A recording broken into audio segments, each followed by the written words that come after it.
El versículo 19 es muy importante en la reflexión de esta tarde. Mi Dios, pues, suplirá todos los que os falta conforme a sus riquezas en gloria en Cristo Jesús.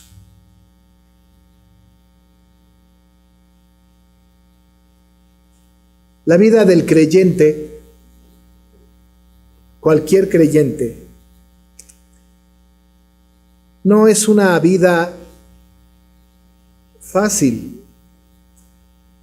Las personas que han predicado un evangelio que se habla acerca de que cuando uno viene a Cristo los problemas se acaban, es falso. Cuando se ha predicado a un Cristo así, no se está predicando al Cristo bíblico. Cuando uno viene al evangelio, incluso pareciera que algunos problemas, quizá otros distintos, se recrudecen. Algunas situaciones son más difíciles, no solamente en la cultura en donde vivimos, pero incluso en el mismo ser del creyente. Algunas luchas internas son más profundas. Algunas determinaciones, algunos derroteros que toman nuestras vidas son más problemáticas. Antes era bastante más simple. Antes era un poco más sencillo. Antes de que fuéramos confrontados con la ley del Señor, nuestras vidas estaban en paz. Porque cuando no sabíamos algunas cosas de la ley, entonces estábamos contentos. Porque reaccionábamos de acuerdo a como el mundo determinaba que reaccionáramos.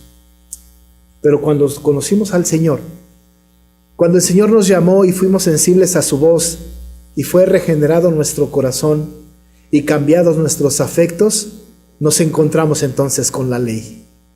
Nos encontramos entonces con la palabra del Señor. Nos encontramos entonces con que el camino que estábamos tomando antes no fue un camino fácil. Nos encontramos ahora en un camino más difícil. Y venimos a Cristo con altas expectativas, pero con grandes desilusiones, porque nos encontramos con una lucha incansable que no podemos librar.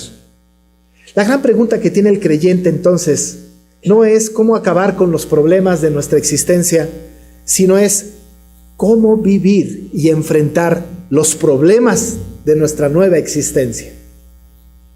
Ahora, ¿cómo nos enfrentamos? Un creyente, ¿cómo enfrenta las situaciones difíciles de la vida? ¿Cómo se hace? Antes había soluciones más prácticas. El pragmatismo era parte de nuestra vida. Si funciona, hay que hacerlo, aunque fuera pecaminoso. Al fin y al cabo, el fin justificaba los medios. Pero ahora nosotros tenemos el fin último, que es la palabra, y los medios están determinados por la misma palabra. ¿Cómo actuamos? ¿Cómo decidimos? ¿Cómo enfrentamos las luchas? Nos desesperamos porque tenemos peticiones delante del Señor y le decimos: Señor, queremos que esta situación se acabe en mi vida, que termine. Y pareciera que le pedimos lo contrario y el problema permanece, incluso hasta parece que se recrudece. La pregunta entonces no es cómo acabar con el problema que tenemos o la circunstancia en la que vivimos, sino cómo la enfrentamos. La oración de nosotros quizá no tiene que ser: Señor, quítame el problema, sino haz mis espaldas más fuertes para soportarlo. Y en medio de esto, que no blasfeme en contra de tu nombre. Este tipo de pensamiento seguramente estaba en la mente del apóstol Pablo, porque en las circunstancias del apóstol, después de su conversión, fueron más difíciles que antes de su conversión.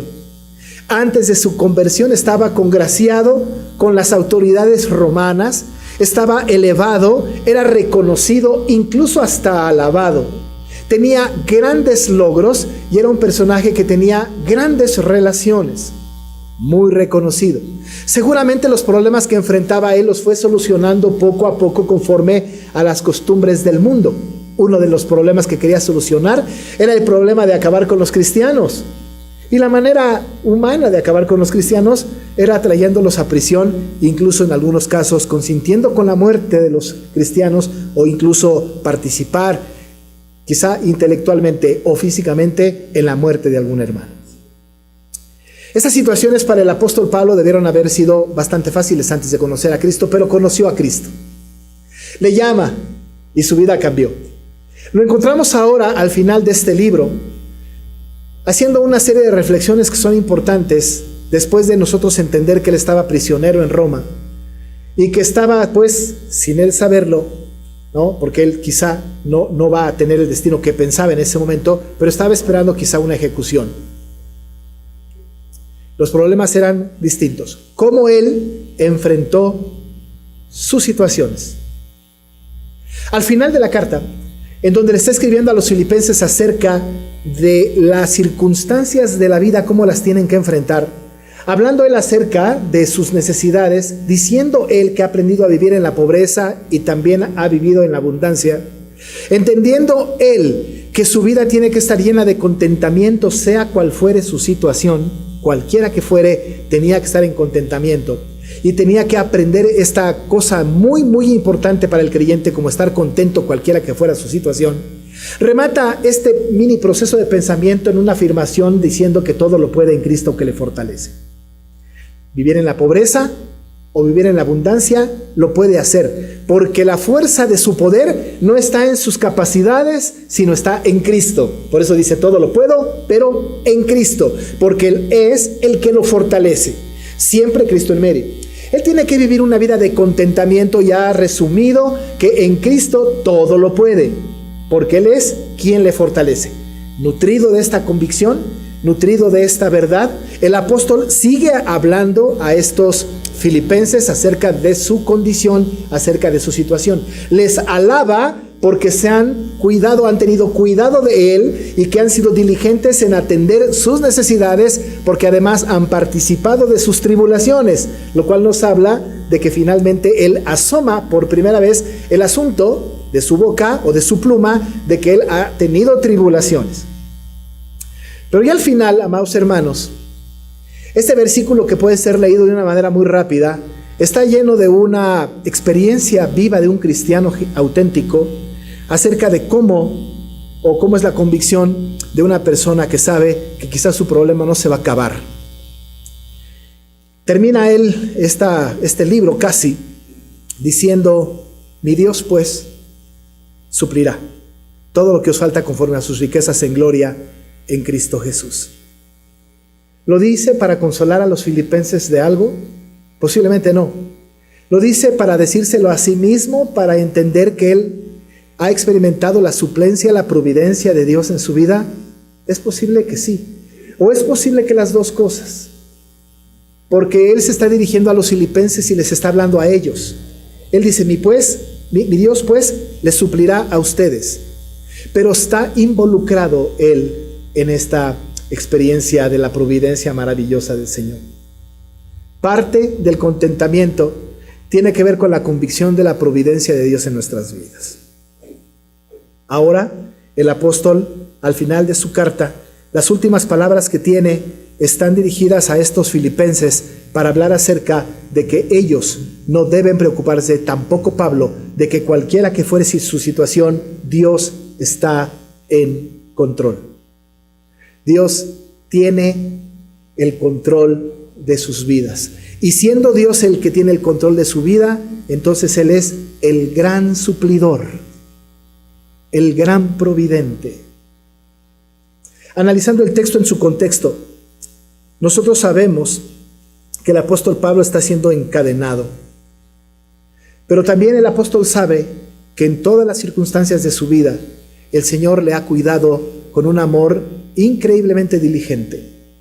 Cuando le escribe a Timoteo, el apóstol afirma y refiere el cuidado que el Señor ha tenido de Pablo en este último proceso de su vida en el encarcelamiento. Y le escribe en 2 de Timoteo 4:17. Pero el Señor estuvo a mi lado y me dio fuerzas para que por mí fuese cumplida la predicación y que todos los gentiles oyesen. Así, dice Pablo, fui librado de la boca del león. La convicción de Pablo, que en su encarcelamiento el Señor había suplido todas sus necesidades y le había librado de la boca del león, es significativo. Y hago énfasis en lo significativo que era esto, porque el apóstol en prisión, estando en esta condición, ha hecho este tipo de reflexión. La pregunta es si nosotros cómo reflexionamos en medio de la tribulación, cómo reflexionamos en medio de las circunstancias de la vida. No estamos presos, no está nuestra vida en juego, no hay una autoridad persiguiéndonos para aniquilarnos. Quizá nuestra situación sea una situación completamente diferente y de menor grado que la del apóstol Pablo. Es posible también, por el otro lado, que cualquiera de ustedes que está pasando por una situación difícil diga: pero pastor, usted no vive lo que yo vivo. Lo que yo vivo es tremendo, y estoy completamente seguro de que sí. Pero ¿cómo enfrenta esta situación? El apóstol, después de tener todas estas experiencias, empieza haciendo una referencia hermosa acerca de una convicción que tiene de que Dios no es un Dios externo o ajeno.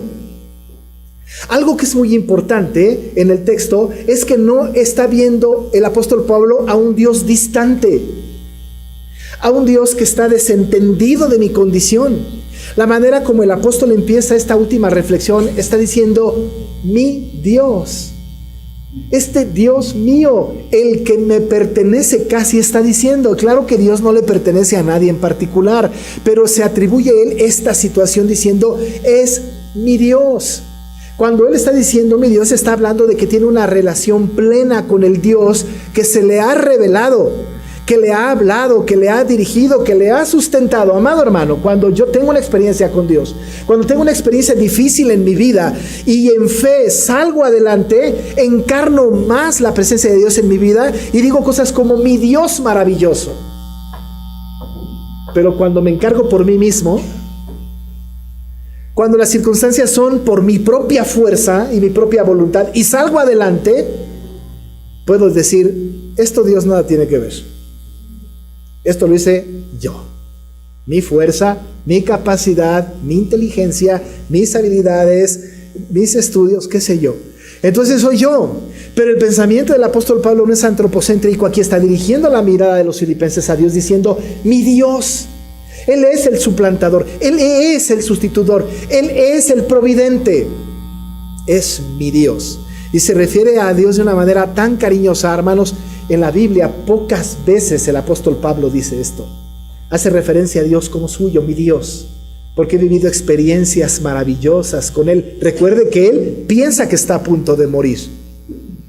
Ha vivido maravillosas experiencias con Él y va a hablar acerca de cómo debemos vivir nosotros, y él ha vivido las experiencias de él. Dice él pues: mi Dios pues, dado todo lo que he vivido, dado todo lo que he enseñado, él, mi Dios maravilloso, suplirá lo que os haga falta en Cristo Jesús. Dice el texto: suplirá todo lo que os falta conforme a sus riquezas en gloria en Cristo Jesús. Suplirá todo lo que les falta. No dice solucionará todos sus problemas. No dice acabará con sus enemigos. No dice les dará prosperidad. Dice suplirá lo que os falta. Debo de decir en este punto, amados hermanos, que Dios no complace nuestros deseos, suple nuestras necesidades. Algo que es muy importante entender es que el Señor entonces no está comprometido a complacer todos mis deseos, pero sí está comprometido conmigo, porque su palabra lo dice, para suplir todas mis necesidades. Porque si Él complaciera todos mis deseos, amados hermanos, mis deseos son no siempre buenos. A veces están sujetos a mi propia pasión, a mis propios anhelos humanos. Uno de mis deseos puede ser hasta peligroso. Señor, ya no aguanto a mi hermana, llévatela. ¿Se imagina que cumpliese ese deseo? porque el Señor no cumple caprichos de los hombres pecaminosos. Él no está comprometido a seguir la línea de nuestra vida. Él no tiene un libreto que nosotros le escribimos. Él está desarrollando su propia historia en nuestra vida y no está Él de ninguna manera comprometido con nosotros a satisfacer nuestros deseos, porque nuestros deseos son pecaminosos. En cambio, Él está comprometido con nosotros a suplir nuestras necesidades. Pero, amado hermano, son las necesidades que Él considera que tenemos, no las necesidades que nosotros pensamos que tenemos. Yo creo que necesito un avión para ir de lugar en lugar. Pero es una necesidad absurda, ¿no? No es la necesidad que yo creo tener, es la necesidad que Él sabe que yo tengo. Es la necesidad que Él puede ver en la construcción de mi vida que yo tengo. Es una necesidad que va más allá de la lógica humana. Es una necesidad que está en la competencia de Dios providente, no en la competencia del hombre pecador. Por supuesto que yo pido a Dios por mis necesidades. Hay necesidades muy sentidas mías de parte y de usted para con Dios. Pero Él está a cargo de suplir la necesidad que Él considera que yo tengo. A veces he hablado de esto, no sé si en el púlpito, pero algunos hermanos. La Biblia dice que la voluntad de Dios es agradable y perfecta. Y cuando nosotros pensamos que es agradable y perfecta, pensamos que la voluntad de Dios tiene que ser agradable para mí y perfecta para mí. Y cuando hay algo que está en mi vida y que no es agradable, digo, bueno, y hemos oído esto, la voluntad de Dios a veces no es tan agradable, pero sí perfecta. Cuidado con eso, porque cuando hablamos de esto, estamos poniendo el objetivo en el hombre y no en Dios. Cuando la Biblia dice que la voluntad de Dios es agradable y perfecta, es agradable para Él y perfecta para Él, aunque para nosotros no, porque Él busca satisfacer su propio anhelo, y su propio anhelo es soberano, santo, perfecto. Así que cuando Él hace algo, esa voluntad decretada de Él, Dios dice, me glorifico en eso. A Él no le gustó, a ella no le gustó, pero es agradable para mí. Y eso es suficiente. Y es perfecta para mí, y aunque no lo entienda, será perfecto para Él o para ella. En este contexto, cuando estamos hablando de esto, estamos hablando que Él suple nuestras necesidades, pero las necesidades que Él considera que nosotros tenemos, no la que nosotros le presentamos caprichosamente. Por lo menos, no todas. 3 ejemplos hay en la Biblia de suplir las necesidades de un pueblo o de una persona, que sin pedir, el Señor suplió, que sin esperar, el Señor lo hizo, porque lo que consideró el Señor que el pueblo tenía necesidad, Él lo proveyó.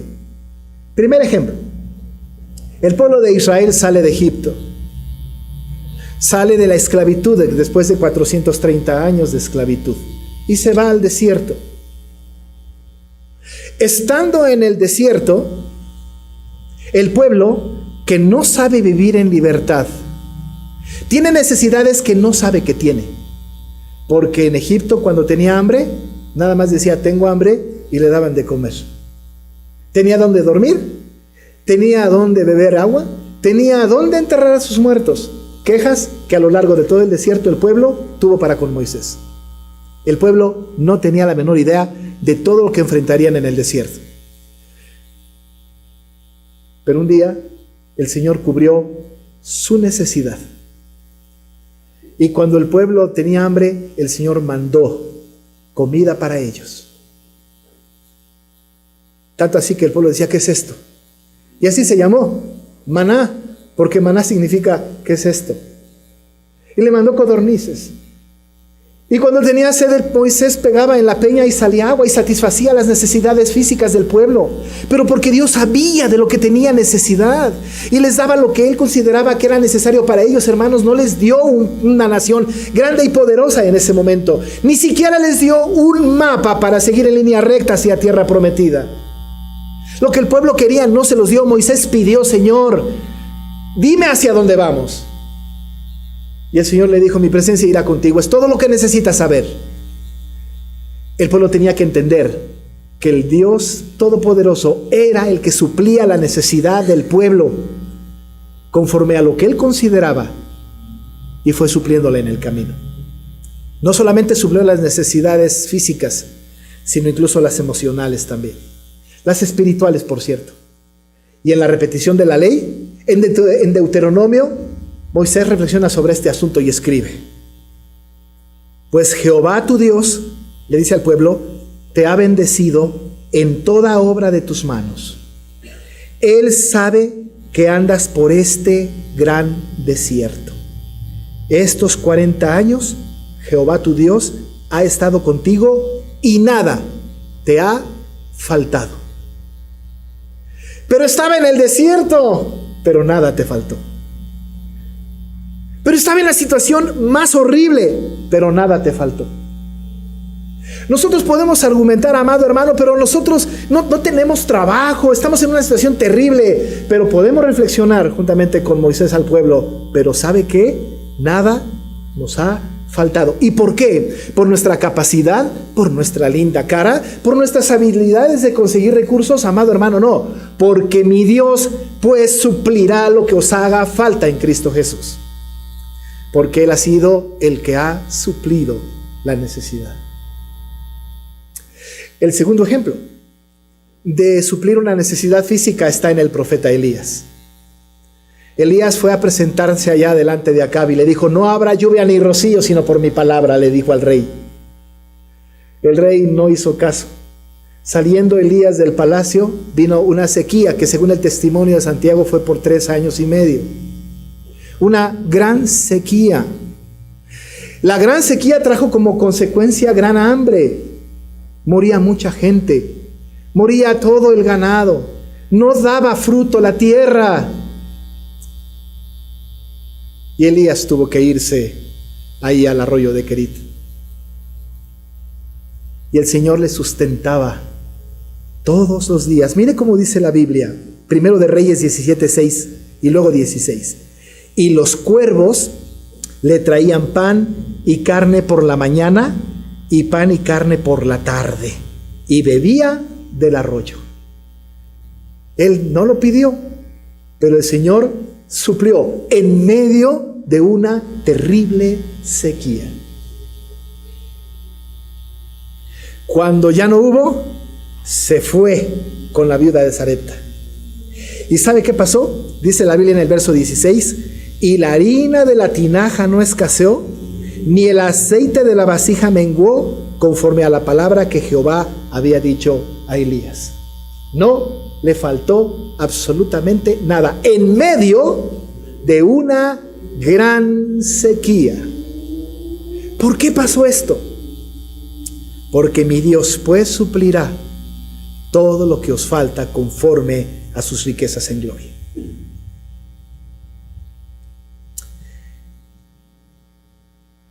El tercer ejemplo, que es maravilloso, es que el apóstol Pablo padecía de un aguijón en su carne y le había pedido al Señor que se lo quitara. Y el Señor suplió su necesidad, pero no la suplió como Pablo quería, porque la petición del apóstol es: quítame el aguijón.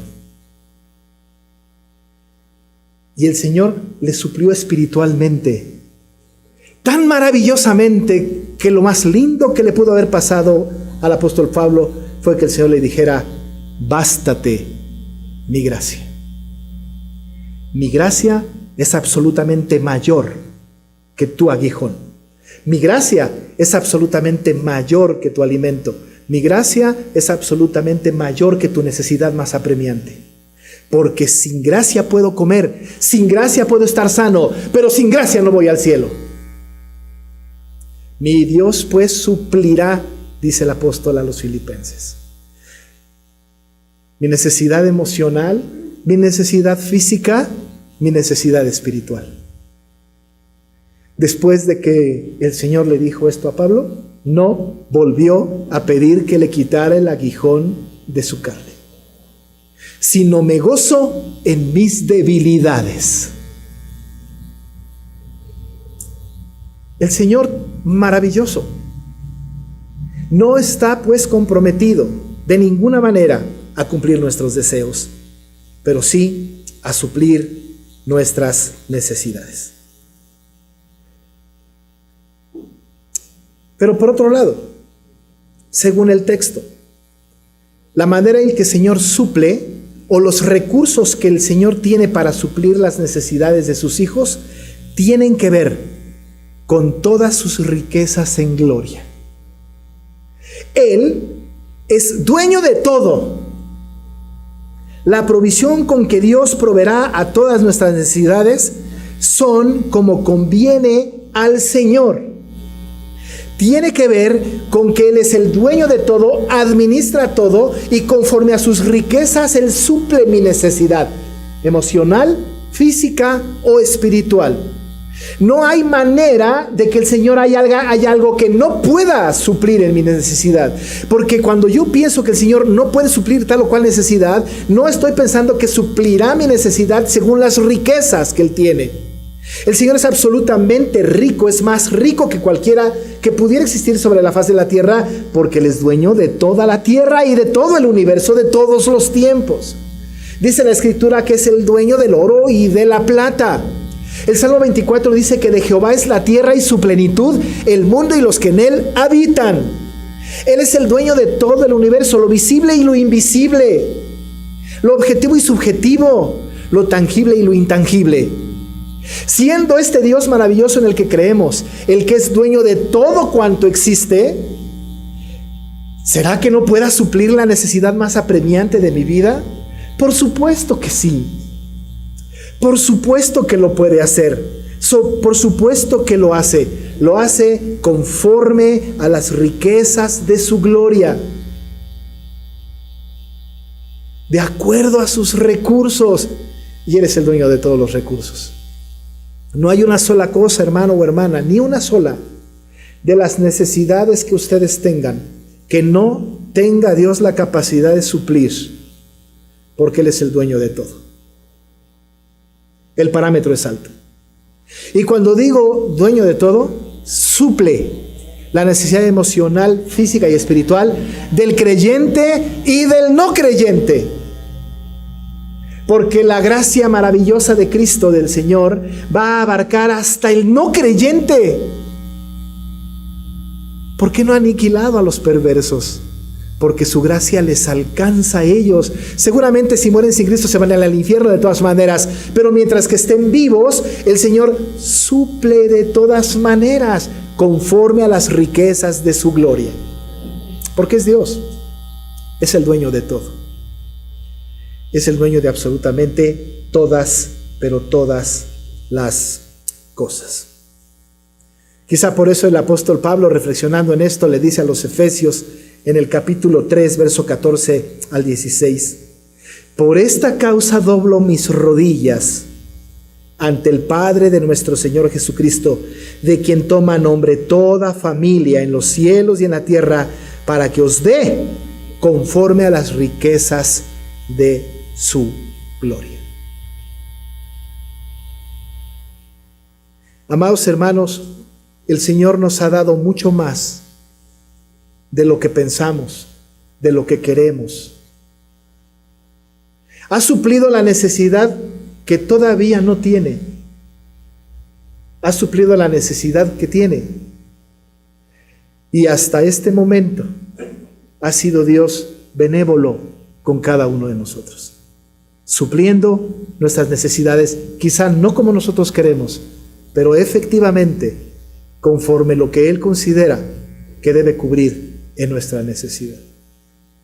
A veces es necesario que padezcamos, y cuando padecemos, también el Señor está permitiendo esto porque está cubriendo nuestra necesidad, porque quizá el soberbio lo tenga que humillar para encarrilarlo, y quizá al que piensa que merece mucho lo tiene que poner en pobreza para depender de Él.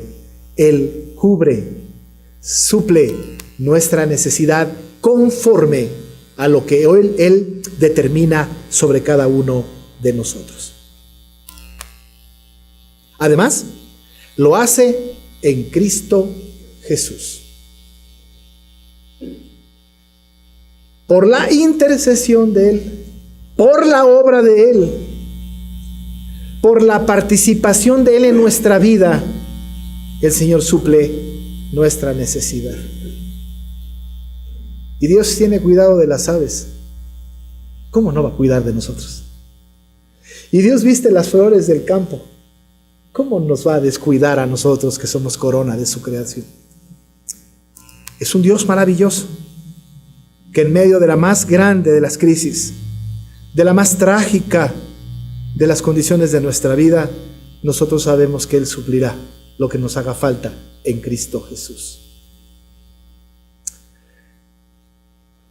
La palabra de advertencia es que debemos de evitar caer en el fanatismo.